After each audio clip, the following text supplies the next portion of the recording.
রামজির যে প্রকল্প ঘোষণা করা হয়েছে এই প্রকল্পের উপলক্ষে আজকে আমরা চোপাল বৈঠক ছিল শক্তিকেন্দ্রী ভিত্তিক শ্রীনগর দশমীঘাট মাঠ প্রাঙ্গণে।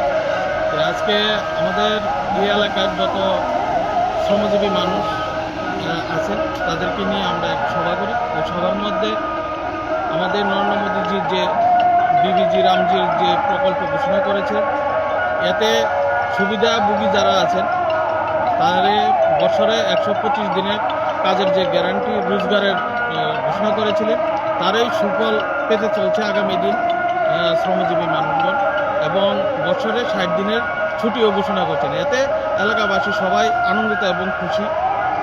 এই উপলক্ষে আজকে আমরা এই সভা ডাকা হয়েছে। তাদের মধ্যে আমরা এই জিনিসটা